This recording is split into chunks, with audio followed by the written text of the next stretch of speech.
Alas 5 just na, 1 Western Visayas na. Alas 5 just na, 1 Western Visayas na.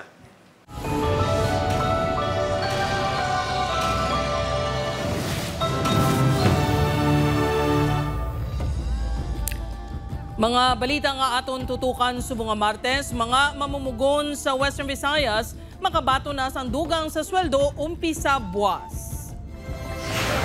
37 to 40 pesos nga saka sa daily minimum wage sa Western Visayas ipatuman na sugod buwas November 19. 32 ka regular employees sa Bacolod City LGU ginaligar nagpangpeke sa mga dokumento agud makaloan sa GSIS. Wing van nahulog sa pila sa Balete, Aklan. Samtang rider patay matapos mabungguan ang karabaw nga golpeada ng tabok sa dalan sa Bacolod City. Series ang bomb threats sa pila ka bulutuan sa Iloilo City kag province. Dako nga huol sa pag-eskwela suno sa mga ginikanan kag estudyante. Kag 4 ka abogado halin sa DSWD Central Office nag-abot na sa Iloilo City agud mag-imbestigar sa isyu sang pagpangbuhin sang barangay official sa ayuda.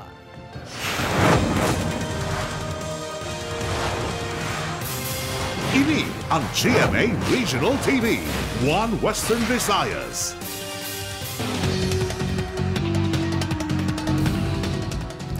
Mayong hapon Western Visayas kag Negros Occidental malantaw man kita sa live streaming sa YouTube channel sang GMA Regional TV kag Facebook page sang 1 Western Visayas. Sa aton mga nagapanguna nga balita, siyam ka bomb threats nagpuhag sa siyam ka eskwelahan sa syudad kag probinsya sang Iloilo lakip na sa Antique. Pagpamahog perwisyo sa mga ginikanan kag pagtuon sa mga estudyante. Iniagin tutukan ni Kim Salinas. Matapos nakabaton sang bomb threats ang napulo ka bulutuan sa syudad kag probinsya sang Iloilo kahapon, dugang nga siyam ka kolehiyo kag high school ang ginpuhag sang kasubong nga pamahog subong adlaw. Isa na diri ang Central Philippine University nga nakabaton sang pamahog pasado alas 7 kay nasangaga. Amuman ang pila ka eskwelahan kasubong sang University of San Agustin, Iloilo Doctors College kag Northern Iloilo State University main campus sa Estancia, Iloilo. Ginpahog man ang pila ka high school sa Iloilo City and Province kasubong na lang sang Iloilo City National High School, Ramon Abansania National High School, Halandoni Memorial National High School, kag Haniway National Comprehensive High School. Wala man nakaluwa sa pagpamahog ang St. Anthony's College sa San Jose, Antique. Magluwas ang kakulba sa mga ginikanan kag guardian. Nakitaan man nga dako nga huol sa ilang pagpamahog. Aga pa kami bugtaw. Tapos ang mga tabo amon eh. Sayang simpong mo. Perwisyo gid sir kay bago lang kami din nag-abot gina. Tapos muna may nagambal sa akon nga wala na klase kay may bomb threat. Tapos ang amon nga car nakalakat naman bago lang. Perwisyo man sa pagtuon ng bomb threat sunod sa second year accountancy student sang University of San Agustin. Do perwisyo sa among bilang estudyante so I can since final week namon subong do medyo hassle naman since ma-move naman ang schedule. Ang mga pamahog ang ginaimbestigahan na sang Regional Anti-Cybercrime Unit 6. Wala pa sila sang natumod nga responsable kag hindi pa makapasalig nga may matumod subong nga semana. Panghangkat man nga dami account ang gingamit sang nagapamahog. Apang kampante ang ahensya nga may kapasidad sila sa pagtumod sa mga may kahimuan. Since natabo ni online, no? Since online, damo kita mga challenges, no? So ini nga mga information nga nabato namon, so subject pa ini sa validation. We're exhausting all means nga masolve ini nga kaso and hatagan sa hustisya. Hindi pa man matumod sang nako ang motibo sang nagapamahog. Ginatanaw man naton nga may tao, isa lang ning nga tawo kay posible and pwede man nga may sa likod nga organization nga nagasupport sa inyo. Nagapatigayon man sang separado nga investigasyon ng NBI-6 kag nagpanugyan sa ginapahog nga mga bulutuan nga ipreserba ang digital evidence. May submitting digital evidence sa office namon. Ipa-analyze na namon sa mga experts namon sa Manila. Nagtanyag man si Iloilo City Mayor Raisa Treñas sang 100,000 pesos nga reward sa makabulig tudlo sa may kahimuan sang mga pamahog. Upot Carmel Porquia, Kim Salinas, 1 Western Visayas. Mga kapuso, wing van nahulog sa pila sa Banwa, Sambalete matapos madulaan sang kontrol ang driver. Samtang sa Bacolod City, rider patay sang makabunggo ang iya motorsiklo sa nagtabok nga karabaw sa dalan. Si Kim Salinas nakatutok. Nahulog ang ininga wing van sa pila sakop sa Barangay Feliciano, Balete, Aklan matapos ginapahayag na dulaan sang kontrol ang driver nga ginkilala kay Edgardo Robles pasado alas 12 kahapon sa kaagahon. Sa investigasyon sa Balete Police, halin sa syudad sang Iloilo ang wing van nga may dalang ang mga parcel. Paglabot sa lugar, nagtuyo ini nga magliso pabalik, bangod nagdumdum nga naglapaw na ini sa Banwa sang Banga. Bangod sa mamunog nga ulan kag madanog nga dalan, nadulaan ini sang kontrol kag nahulog sa pilas. Nakaagom sa mga bakira sang driver. Sa Bacolod City, ginpawian sang kabuhi ang 27 anyos nga si Elias Noli sang aksidente nga nakabunggo ang ginamaneho sini nga motorsiklo sa karabaw sa Barangay Tangob. Suno kay bilang at tiya ni Elias Noli, ginsugat pa sang biktima ang iya asawa antes na tabo ang aksidente. Apang wala nakasakay ang asawa. Nag-apas niya sa iyang asawa kay ng anniversary nila bala sa kasal. Di nagambal siya nga bana. Una ka lang to kay hindi ko mag-angkas sa imo kay wala ka helmet. Pag-abot sa lugar, hinali nga nagtabok ang karabaw. Apang wala na talupang dansang biktima. Isa pa ba, sigon karabaw itom, so most probably hindi niya kita. Dark na yung dalan plus dark pang color sang karabaw. Pila sa ulo kag iban pa nga parte sang lawas ang naagom sang biktima. Para ayon pa nga ginapangita ang karabaw kag tag-iya sini. Tani buligan ng bala kay sikado mga daan. May ang among ilalo nga buligan ng bala sila. Upod Caramel Porquia, Kim Salinas. 1 Western Visayas. Good news mga kapuso, 37 tubtob 40 pesos nga minimum wage increase ipatuman na buwas sa Western Visayas. Saka sa sweldo dakong abulig sa pila ka mga mamumugon. Si John Sala nakatutok live sa Barangay de la Rama, Iloilo City. John?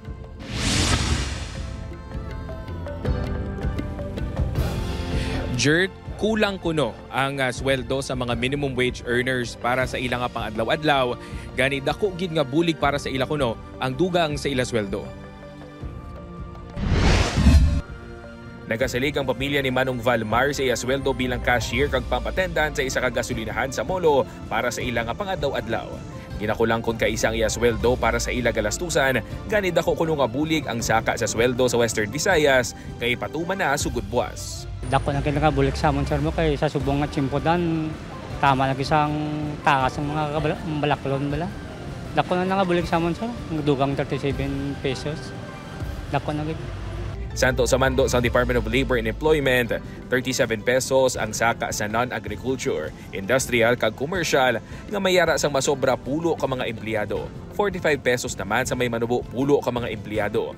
Bot silingon, halin sa 513 pesos nga non-agriculture, industrial, commercial nga may masobra pulo ka mga empleyado magasaka ini sa 550 pesos ang minimum daily wage. Halin sa 485 pesos nga sweldo sa non-agriculture, industrial, commercial nga may hindi maglapaw pulo ka mga empleyado magasaka ini sa 530 pesos. Sa bahin naman sa sektor sa agrikultura, yara sa 40 pesos ang ginsaka sang sweldo kada adlaw. Bot silingon, halin sa 480 pesos magasaka ini sa 520 pesos. Para sa security guard naman nga si Anthony, apisar nga kulang bang 37 pesos, dako na kuno ini nga bulig para sa mga kinanglanon sa iya pamilya. Dako na nang bulig sa amon tungod sa dako man ang among nga kinanglanon sa man namo ang makabulig pa nang sa pilalang nadugang sa sweldo. Apisar nga duga nga palas-ano nini para sa mga employer, wala man kuno sang may mahimo ang employer nga si Roberto. Suno sa iya, Christmas gift man kuno ini kung makabig para sa ilang mga empleyado. Nasa taas na. So ang kinahanglan dyan, sundo na lang naton ang gusto nila. Kung hindi na siya mabugat, makayanan na naman na. Pananglitan nga hindi mag-comply ang isa ka employer suno sa Department of Labor and Employment 6. Posible nga pagpangatubang sa penalidad sa diin magabayad sang fine o kung pwede man nga mapriso. Jert, makapila ka beses naging padulungan sa news team ang opisina sang Dole 6 sagod nga makapaathag sila sa implementasyon sang wage hike buwas apang tubtub subong wala sige hapon sang makahatag sang opisyal nga pahayag sa opisina angot sini. Jert? Madamo gid nga salamat sa update. Kapuso John Sala. Sa iban pang balita, 32 ka regular employees sa Bacolod City LGU nga ginapahayag imbulbado sa pagpameke sa mga dokumento para sa GSIS loan, ginapangayuan sang paathag. Si Aileen Pedreson nakatutok. Nagpalabot sang report sa City Legal Office ang Department Head sang General Services Office sang Bacolod City LGU angot sa ginapahayag pagpameke sa mga dokumento sang pila ka mga empleyado. Sunod sa City Legal, 32 ka mga regular employees nga ginabugusan sang utility workers, driver, clerks kag iban pa ang natukiban nga nagpameke para maka-avail sang loan sa GSIS. Bali ang ila department head mismo nag-obra sang isa ka incident report sang nabalaan niya ni ang mass falsification sa iya opisina. Ang ila payslip gin fake nila. Nagwa sa inisyal ng investigasyon nga Oktubre pa sini nga tuig, nag-apply sang loan ang mga empleyado. Nagyara sa 20,000, tubtub 60,000 pesos ang loan nga na-avail sa mga ini sunod sa City Legal. Nagpirma sa mga ginpeke nga dokumento ang Assistant Department Head ng GSO, rason nga lakip siya sa mga ginaimbestigaran. Gin-apply ni nila sa ila department, gin-facilitate sang Assistant Department Head, nagsulod sa HR, gin-approve sang HR. Gintimuan sang news team nga makuha ang pangalan sa mga imbulbadong empleyado apang nagpaiway nga maghatag ang City Legal. Wala man sang payag ang natungdan nga Assistant Department Head. Sunod sa GSIS Bacolod, nag-aagi sa online ang application sang loan kag wala sang human intervention, rason nga mahapos ang proseso kag approval. Nandun sa requirement ni GSIS na dapat member meron pa siyang the required take-home pay. As long as you have the net take-home pay, you have sufficient net take-home pay to pay off the monthly amortization. Yun yung nangyari. Online sa system talaga siya. Kung mapamatud-an nga may kapaltahan, sarang pasakaan sang administrative charges ang mga empleyado sunod sa City Legal. Upod kay Reynald Castillo, Aileen Pedreso. 1 Western Visayas.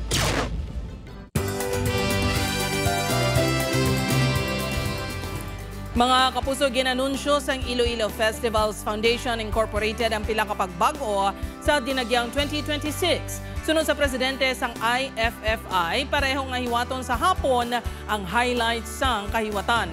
Mag-aumpisa alauna sang hapon ang performance ng Contingents sa Tribes Competition. Duha na lang ang mga judging areas nga amo ang Iloilo Freedom Grandstand kag Iloilo Sports Complex sa January 25. Ang kasadyahan sa kabanwahanan mag-aumpisa man sa parehong nga oras sa January 24 sa parehong nga judging areas.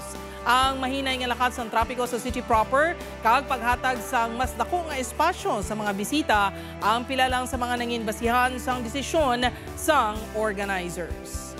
We will not bother anymore the different city areas with traffic because of if we do it the previous years, we are putting up stages not 2 weeks before the event. And we have 2 stages. It will address some of the issues that was happening in the past. Ini ang GMA Regional TV, 1 Western Visayas. Mga kapuso, target nga 100% nga power restoration sa Bacolod City, wala natigayon. Porsyon sang 5 pa ka mga barangay, wala sang kuryente. Si Aileen Pedreso nakatutok live sa Bacolod City. Lynn?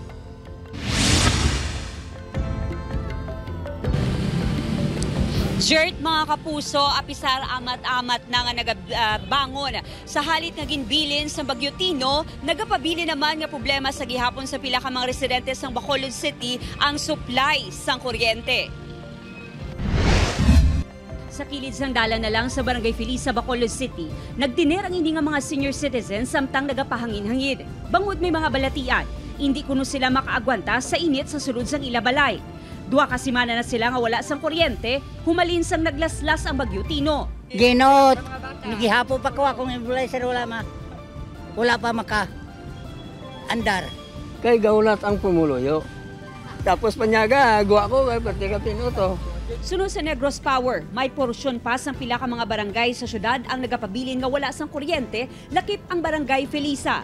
Wala na tigayo naging promisa sang power distributor nga 100% nga restoration as of November 17. 98% pa lang ang energize sa syudad. Medyo nadugayan kasi ang pag-replace ng poste, manual hauling, di na kasi maka-access yung mga truck natin. Then na-discovered namin na lahat ng mga meters pala doon sa mga remote areas nag-damage. Samtang 90% lang sa franchise area sa probinsya ang may kuryente. Lakip diri ang pila ka barangay sa Talisay City, Negros Occidental. Sa Puro Cotilla, Lacson sa barangay Epifanio Lizares, nagaantos man ang mga residente. Tapos wala man Japon gato pang ilang kay damo pa kuno kalayuhon diraon. Kabay patani nga may nagapamati da sa Negros Power nga ang hacienda Otilia masugaan man di subong. Kabudlay gid ang sitwasyon namon di. Ang hasta subong wala pagid kami din nila maasikaso pero until na wala gid bulig. Hindi na gid hindi na gid kaya nga magulat pa. Target ng power distributor gamangin 100% ang power restoration sa probinsya sa November 19.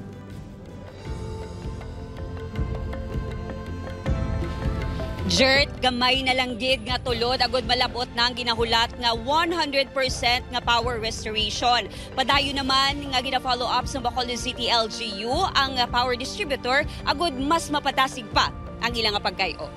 Balik sa imo, Jert. Madamo gid nga salamat, Eileen Pedreso.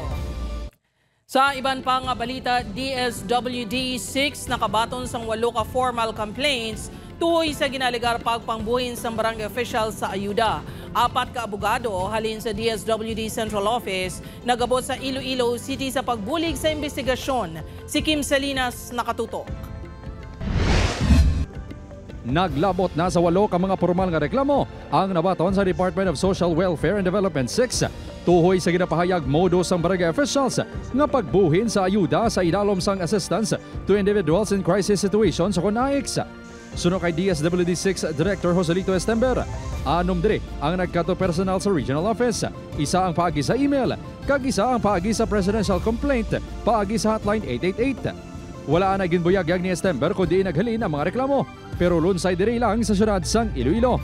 8,000, tubtob 9,000 nagikan sa orihinal nga kantidad nga 10,000 pesos ang ginapahayag ginkuha sa mga tagreklamo. Subong padayon na ang coordination namon sa 8 nga nagformal complaint para nga ma-execute ang mga affidavit, statement o di kaya yung mga dokumento nga kinahanglan naton sa pag-file sa case. Sanggin pakigangutan sa news team sang nagligan niya semana. Nagpasalig si DSWD Secretary Rex Gatchalian nga pasakaan sang kaso ang mapamatud-an nga may salabton sa anomalya.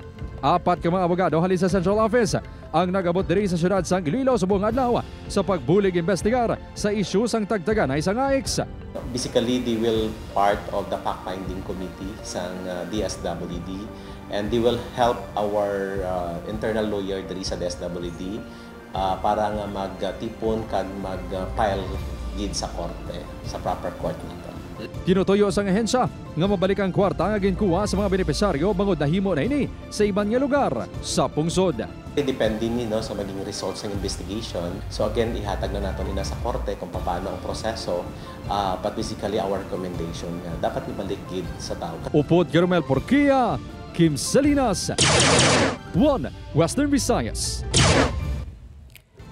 Mga kapuso, baligyanay sa 3rd floor sa Iloilo Terminal Market, pegado sunod sa mga vendor. Mga senior citizens nagahingyo nga may magamit ng elevator sa merkado. Inianggin tutukan ni Kim Salinas. Tuman ang kalipay sang meat vendors nga nahamtang sa nauna nga panalagan sang Iloilo Terminal Market bangod maayo ng benta matapos ang soft opening sa Oktubre 28. Okay man hamon binta kay siyempre damo na nagapaninda. Ang wala ka paninda, sa una naninda na kay malimpyo. Apang nasubuan naman kag dismayado ang mga vendors sa ikatatlo nga panalagan sa merkado. Iribangod, yamay lang ang ilakita, humali nagsailo sila sa bagong nga merkado. Maiwat man wait nagasaka, di man nga tawo mo. Pigado man ang bintahan na yun. Isa sa mga ginatudlo sa mga vendors ang hindi functional nga elevator. Nabatsagan gid sa mga manugbakal ang kakapoy, elebida sa mga senior citizens sa pagsaka sa 3rd floor. Kapoy, kidya sir Tama, kakapoy. Kung hindi lang ko di ang akon nga kuha na rin sa third floor, hindi ko sir magsaka mo. Makapoy lang magsaka. Magsaka, kung dito ko mapakalutan. Sa may rampa, dapat sakit naman, may sakit ang tuhod ko. Suno sa Iloilo City Local Economic Enterprise Office, functional na ang isa ka elevator apang posible wala lang makita sa mga manugbakal. Parayon naman niya ginakayo ang isa ka elevator. Ang isang ginulat lang natin ang permit kay may mga necessary document para ma-comply natin kag para ma-operate na siya. Ginklaro man ni Mabakyaw nga hindi na pwede masaylo ang mga vendor sa third floor bangod pinal na ang tagsa ka section sa merkado. Ang ginaobra naton may mga different activities ang aton nga market. May marketing kag may mga advertisement kita dira nga ginobra kag gibutangan man dira tawo for that. Information dissemination, signages ang aton nga ipabutang dira. Upod Carmel Porquia, Kim Salinas, 1 Western Visayas. Masobra 2,000 kadelegado halin sa 24 kapungsod ang magapasakop sa Terra Madre Asia and Pacific 2025. Humalin Nobyembre 19 to 23, 2025. Maging-host ang Bacolod City sa Kayuatan nga nagatuyo itibong ang sustainable food system pinaagi sa pag-isa sa mga chef, mangunguma kag mga konsumidor. Pagahiwaton ini sa provincial capital Lagun. Not only is the organic capital, but Bacolod is actually the slow food hub of Asia and the Pacific. We call it the center for sustainable gastronomy. The slow food journey is not easy. We already have slow food communities in other provinces like Capiz is also very strong. We have also in Guimaras and Iloilo, and we hope to be able to expand to the other provinces, especially in Antique. Ini ang GMA Regional TV, 1 Western Visayas.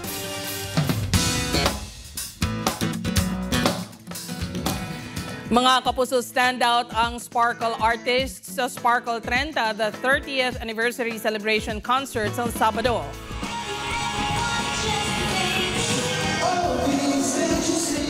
Nag-ala Taylor Swift sa iya production number si kapuso primetime princess Barbie Forteza. Nagpakiling naman si Asia's multimedia star Alden Richards sa iyang song number. All-out man ang performance ni Reyna Michelle D. Nagpabilib man si Asia's limitless star kag The Voice Kids coach Julian San Jose sa iya performance. Hataw naman si Miguel Tan Felix sa iya dance production kag nangin powerful man ang song and dance performance ni star of the new gen Jillian Ward. Good vibes ang dala nanday comedy concert queen Ai de las Alas, Bubay, kag iban pang Sparkle comedians. Wala man nagpaulihi ang kapuso housemates, pati na ang Maka kag Sangre stars sa ila production numbers. Present man sa events ang GMA Network Senior Vice President Attorney Annette Gozon Valdez, kag Sparkle GMA Artist Center First Vice President Joy Marcelo nga may pa-mini birthday celebrations. Gin-launch man sang Sparkle ang isa ka campaign nga inspired sang nagtaliwan nga Sparkle artist nga si Eman Atienza.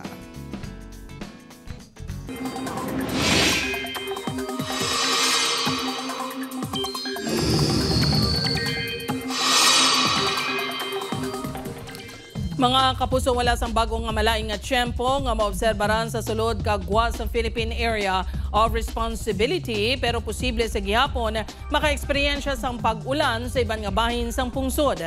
Tungod sa Intertropical Convergence Zone o kon ITCZ, shearline easterlies kagamihan. Sa datos sa Metro Weather, may mga pag-ulan sa gihapon sa Aklan, Capiz, Iloilo, Antique kag sa iban pa nga bahin sang Negros Island Region. Mga kapuso, kompleto na ang 8 ka pwesto sa Sangguniang Bayan sang Zaraga, Iloilo. Ini matapos ang sumpa subong nga adlaw kay Governor Arthur Defensor Jr. si Mark Vincent Fabresis. Si Fabresis ang nagpungko sa nabilin nga isa ka bakante nga pwesto sa Sangguniang Bayan. Ini ang isa ka retirado nga pulis nga nagserbe sa sulod sang 20 anyos. Antes kay Fabresis, nagsumpa man kahapon si Dr. Jerome Marañon para sa ikapito nga pwesto sa konseho. Nabakantihan ang 2 ka pwesto sa ang nagsaka bilang mayor kag vice mayor sa Nay-anay SB members Jeffrey Silveo kag LJ Sortigosa. Ini ang kasunod sa dismissal nga ginpapanaog sa Office of the Ombudsman batok kan Nay-anay Mayor Maria Jofel Soldevilla kag anay vice mayor Michael Omar Lacson. Mga kapuso, stage play nga nakasentro sa importansya sang pagpakigbato sang kinamatarong kagustisya na lantaw sa mga estudyante sa Iloilo City. Si John Sala nakatuto.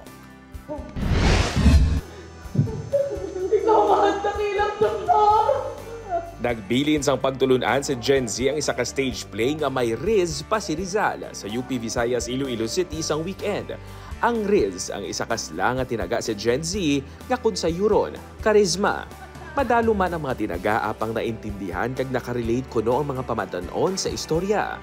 Ang stage play ay naglibot sa istorya sa isa ka call center agent nga si Pearly nga napreso matapos kin pakigbato ang iya kinamatarong bilang empleyado. Samtang yara sa presuhan, nagpakita sa iya si Dr. Jose Rizal kag insaysay sa iyang mga na-eksperyensya sining nga pamigos sa panahon sa mga Espanyol.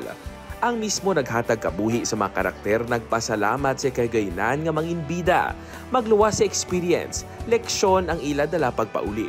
Paggawa ng kabutihan para sa lahat at yung sa mensahe nga ni Rizal na ang totoong pagmamahal ay pagmamahal sa kapwa at mahalin ang kapwa Filipino. Kasi kapag nasa puso natin yon, hindi tayo maliligaw. Sobrang sarap sa pakiramdam at nabibigyan ako ng chance na maging magpaalala sa mga kabataan na sila pa rin talaga ang pag-asa ng bayan. Napamatudan ko no sa mga naglantaw nga estudyante nga wala sang ginapili nga edad ng pagpakigbato sa kinamatarong. Ano ko, ogid nga lesson nga dapat kabalota sa aton nga kalayaan. Kabalota magtindog sa aton kag hindi kita maging alipin sang iban. Paagi sa stage play, mapakilala sa bagong henerasyon ang mga baganihan kag kung anong ila mga inagyan. As part of Gen X, is sobrang wala na halos nakakakilala talaga kay Dr. Jose Rizal. And I felt like it's about time para ipakilala muli siya sa bagong henerasyon. Magapadulong man sa probinsya sang Capiz, Aklan kag Antique ang grupo agud mag-perform. Upod kay Hans Desierto, John Sala. 1 Western Visayas.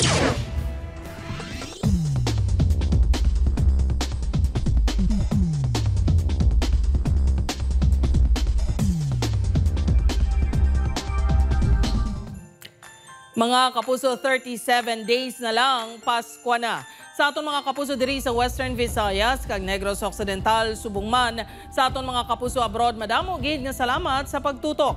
Magisa kita kagibaluon ng mga balita tungod local news matters. Ako si Jerth Road, Charlotte Tan, ini ang 1 Western Visayas, bugos nga puwersa para sa mas dako nga misyon kag mas sangkad nga pagserbisyo sa pungsod.